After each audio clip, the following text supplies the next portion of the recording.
Hello and welcome to C++ Weekly. I'm your host, Jason Turner, available for code reviews and on-site training. In this episode, I'm going to talk about easily swappable parameters and maybe some ideas for what to do about it.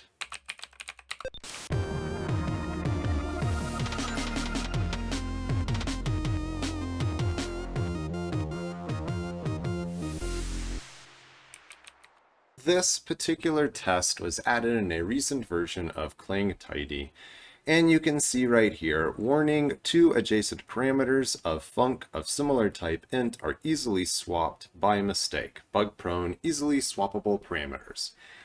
I'm going to give a slightly more meaningful example in just a moment, but before I continue, please do check out the video description because I know that you want to buy a C++ Weekly t-shirt or one of my C++ books.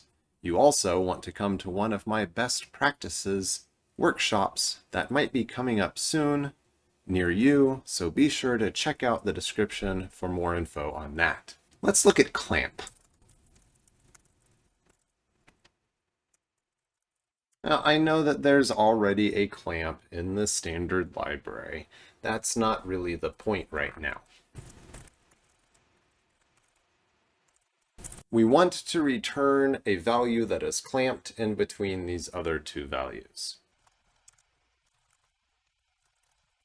Interestingly, this diagnostic goes away in the case that I actually have an implementation for the function, which makes very little sense to me. I guess that the three adjacent parameters, confusing order of things, test doesn't matter if you can read the entire declaration of the function.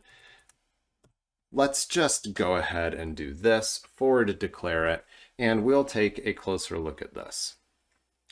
This warning says, and apparently the warning goes away also if we're only forward declaring the function. Not entirely sure what to make of this, clang-tidy.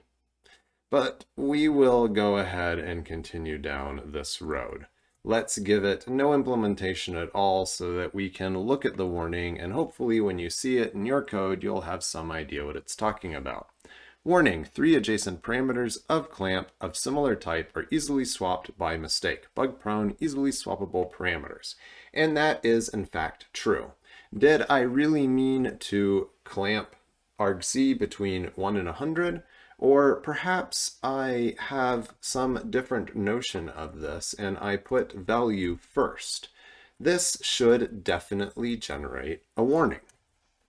And you might be looking at this thinking, how should I rearrange this code so that I don't have these easily swappable parameters? What you are doing is actually working on three ints. And there are some ideas here. There are strongly typed type def things, utilities, and libraries that make stronger type defs for us. Or we could perhaps try the method that the standard library uses for byte and see what that looks like. So I'm just declaring that I've got an enumeration. It is called min. It is of underlying type int. And then I'm going to say that this is a min. Okay, good. All right, so this code doesn't compile because I'm expecting a value of type min and I passed it in int. This code is continuing to fail to compile at the moment because of w-error being set. So we just want to focus on our options for avoiding easily swappable parameters. So we could do kind of a, if you will, weak type def that is somewhat strong. Now note, if I did this and declare this to be an object of type max, that is irrelevant because an int and a max are now exactly the same thing. This is going to continue to compile.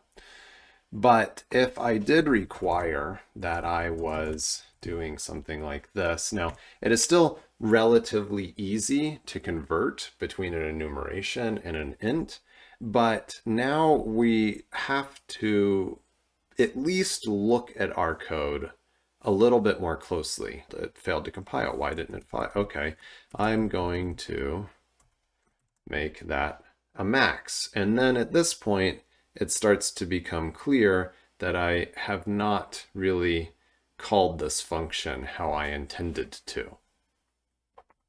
Okay, so that is one option. Another option would be to do something like,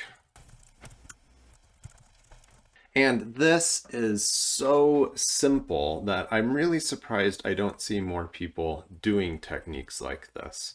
I'm going to say that this requires a range object, and I'm going to pass in argc here.